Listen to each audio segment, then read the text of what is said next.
우리가 살다 보면 때로는 절망적인 순간을 만날 때가 있습니다. 때로는 사업 때문에, 때로는 진학 때문에, 때로는 직장 때문에, 때로는 원치 않는 사고로 모든 희망이 사라지는 상태에 처할 수 있습니다. 그래서 미래에 대한 기대가 사라질 때가 있습니다. 이런 상황 때문에 어떤 사람들은 스스로 목숨을 끊는 사람들도 있습니다.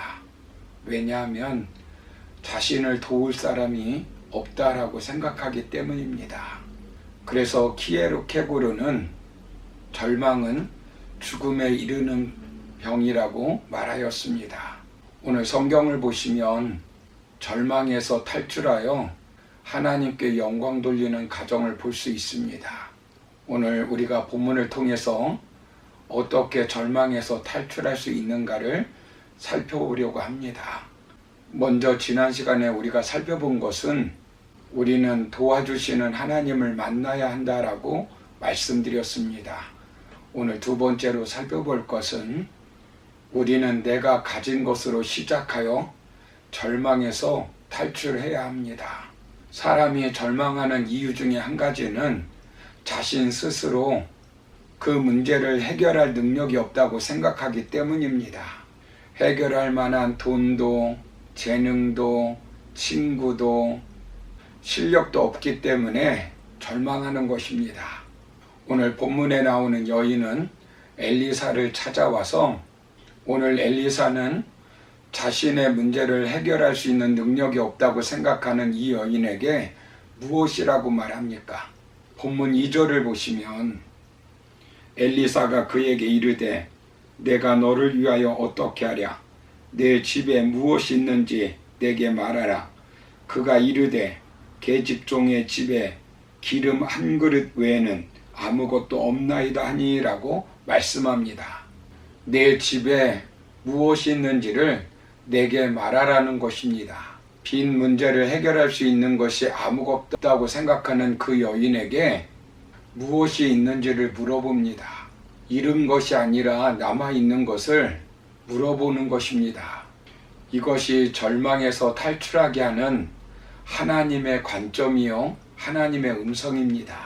네가 가지고 있는 것으로 시작하여 절망에서 탈출하라는 것입니다. 여인은 기름 한 그릇 외에 아무것도 없다고 말하였습니다. 그런데 하나님은 그 기름이 중요하다는 것입니다. 그것으로 문제를 해결하겠다는 것입니다. 우리는 다 잃었다고 절망하지 말아야 합니다. 아직 희망의 씨앗이 남아 있습니다. 이 여인에게 남아있는 것은 기름 한 병만 남아있는 것이 아닙니다. 아직 생명이 있습니다. 엘리사를 찾아갈 기력이 있습니다. 아직 하나님을 의지하는 작은 믿음이 있습니다. 무엇보다도 어머니에게 순종하는 두 아들이 있습니다.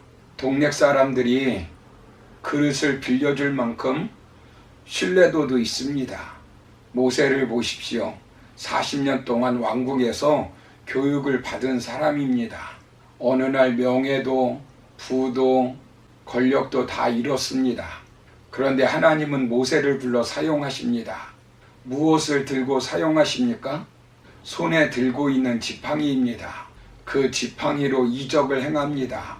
나일강을 핏빛으로 바꿉니다. 홍해를 가르고 전쟁에서 승리하게 합니다. 반석에서 물을 내게 합니다. 뿐만 아니라 다윗을 보십시오. 골리앗 앞에서 모든 백성들이 절망하였습니다. 이때 다윗이 사용한 것이 무엇입니까? 다윗의 물맷돌입니다. 보잘것없는 것입니다. 조롱받을 만한 것입니다. 그러나 그 물맷돌이 하나님의 손에 붙들리니까 골리앗을 넘어뜨리는 도구가 되었습니다. 장정만 5,000명이 먹을 것이 없을 때 예수님은 어떻게 하였습니까? 물고기 2마리와 보리떡 5개로 먹는 문제를 해결합니다. 5,000명을 넉넉히 먹이시고 12바구니를 남겼습니다. 잃어버린 것을 보며 절망하지 말고 남아있는 것을 하나님 손에 붙들려서 쓰임받기를 기도해야 합니다. 남아있는 것이 희망의 씨앗입니다. 일본에 없는 것에 집착했던 한 소녀가 있었습니다. 18살 때 그녀는 어머니를 잃었고 사는 것에 회의감을 가졌습니다. 그래서 달려오는 기차에 몸을 던졌습니다. 그 중에 사지 중에 손가락 3개만 붙어있는 오른팔만 남았습니다. 손발이 없었고 살 기력과 희망도 없었던 그녀는 극도의 절망감에 빠져 수면제를 모으며 완벽한 자살을 준비했다고 합니다. 어느 날 타하라 아키토시라고 하는 신학생의 전도를 받아서 성경을 읽다가 이런 말씀에 감동을 받았다고 합니다.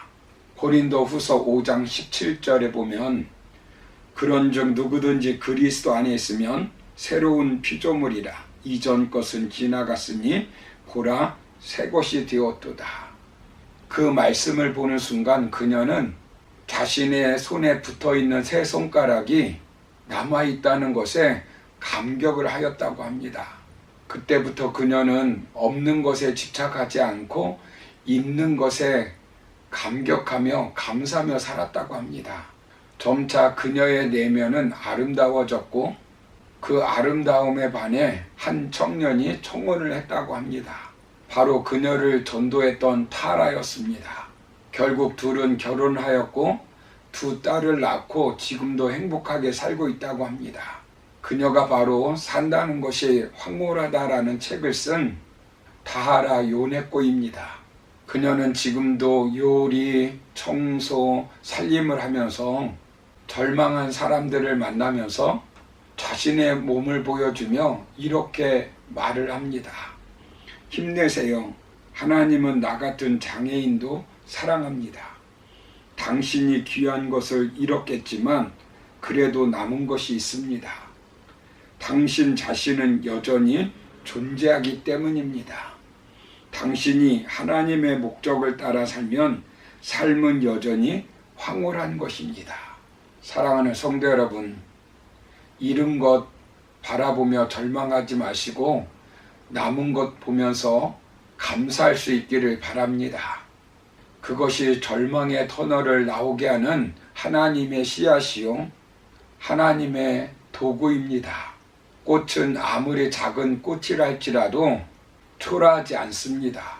씨앗은 아무리 못생긴 씨앗도 생명만 있다면 아름다운 꽃을 피우고 풍성한 열매를 맺게 합니다. 내게 있는 것 부끄럽게 생각하거나 초라하게 여기며 절망하지 말아야 합니다. 가난하다고, 나이 들었다고, 못생겼다고, 키가 작다고, 인기가 없다고, 능력이 없다고 절망하지 말아야 합니다. 빈 그릇이라고 절망하지 말아야 합니다. 빈 그릇이라도 언젠가는 채워질 날이 반드시 올 것입니다.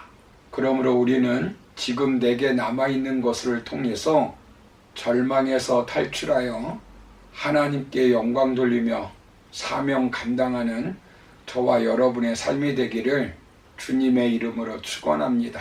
감사합니다.